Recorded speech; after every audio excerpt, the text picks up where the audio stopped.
हाय, तर कशा आहात तुम्ही? स्वागत आहे तुमचं खानदेशी तडकावर. चला तर आज आपण बनवणार आहोत बेसन पिठापासून आणि चिंचेपासून अशी रेसिपी जे तुम्ही पहिले कधी बनवली नसेल.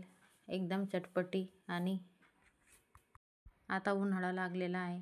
इथे आपल्या चिंच, कैरी हे आलेले आहेत आणि आपल्याला चिंचेचे, कैरीचे पदार्थ खूप आवडतात आणि आपण चिंचेचे आणि कैरीचे पदार्थ बनवलेच पाहिजे उन्हाळ्यामध्ये.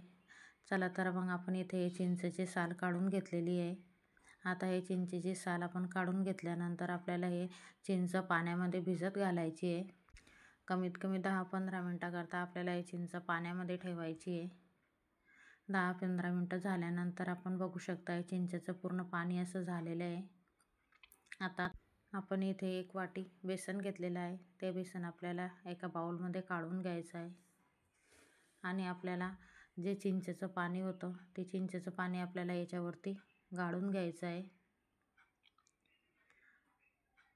चिंचेचं पाणी आपल्याला याच्यावर गाळून घेतल्यानंतर आपल्याला हे चांगलं मिक्स करून घ्यायचं आहे.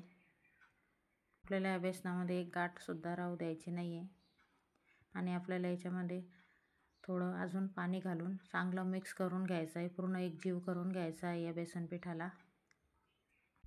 अशा प्रकारे आपल्याला सगळं पीठ मिक्स करून घ्यायचं आहे. आपल्याला याच्यामध्ये अजून पाणी घालायचं आहे. तर आज आपण बनवणार आहोत बेसन आणि पिठलं. आपण याला बेसन पिठलं असंही म्हणतो.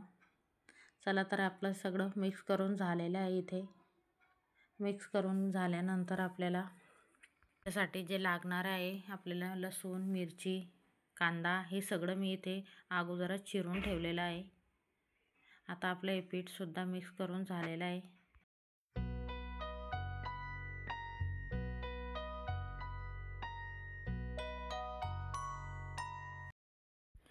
आणि जे आपल्याला बेसनसाठी पिठल्यासाठी जे लागतं आपण इथे मिरची आणि लसूण हे बारीक चिरून घेतलेलं आहे. आता कढई तापल्यानंतर आपल्याला या कढईमध्ये छोटी 1 वाटी तेल टाकायचं आहे आणि आपलं तेल तापल्यानंतर आपल्याला त्याच्यामध्ये जिरं टाकायचं आहे. जिरं टाकल्यानंतर आपल्याला त्याच्यामध्ये लसूण टाकायचं आहे. थोडंसं अगोदर आपल्याला लसूण टाकून घ्यायचं आहे. लसूण थोडा झाल्यानंतर आपल्याला त्याच्यामध्ये मिरची टाकायची आहे आणि हे सगळं आपल्याला तेलामध्ये चांगलं होऊ द्यायचं आहे. चांगलं परतून घ्यायचं आहे आता तेलामध्ये.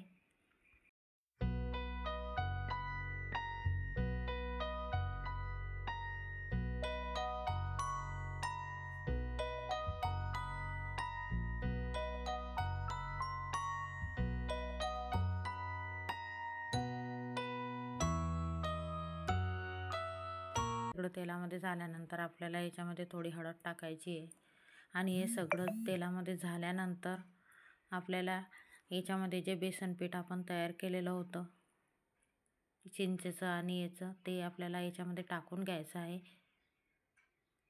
आणि आपल्याला याला हलवत राहायचं आहे. म्हणजे याच्यामध्ये गाठा होऊ नये यासाठी आपल्याला हे हलवत राहायचं आहे चांगलं. आणि आपल्याला जसं घट्ट पातळ लागतं तसं त्यामध्ये थोडं अजून पाणी टाकायचं आहे.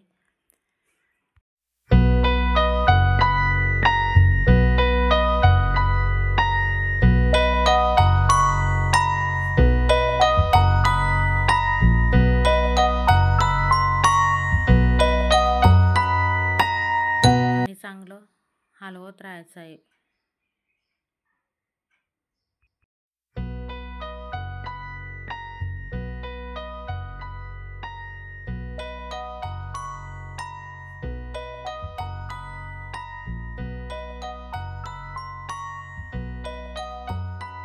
आणि चवीनुसार मीठ टाकायचं आहे.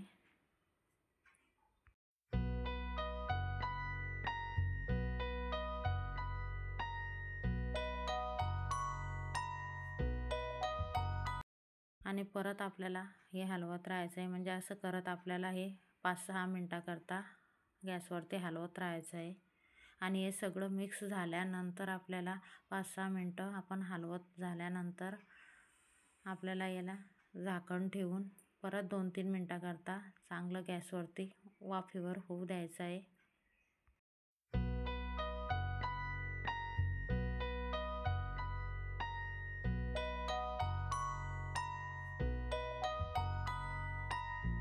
अशा प्रकारे आपलं चिंचेचं पिठलं इथे तयार झालेलं आहे, तुम्ही बघू शकता.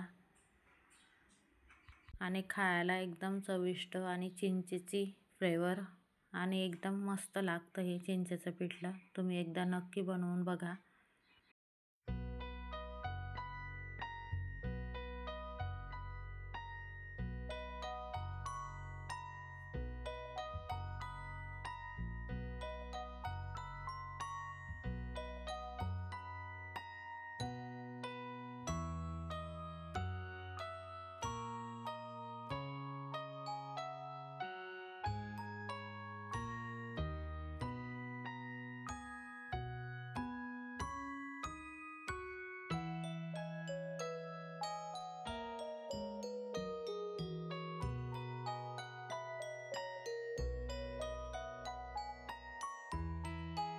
आता इथे आपलं बेसन पिठलं असं झालेलं आहे, तुम्ही बघू शकता. आता आपण इथे आपलं ताट तयार करून घ्यायचं आहे. आता कैरीचं सीझन सुद्धा आहे, तर आपण इथे कैरी कांदा चिरून घेतलेला आहे आणि आता आपण इथे ताट तयार करून घेऊ.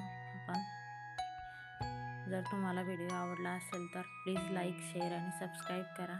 आणि हे खानदेशी पद्धतीने चिंचेचं पिठलं तुम्हाला कसं वाटलं हे नक्की सांगा. थँक्यू.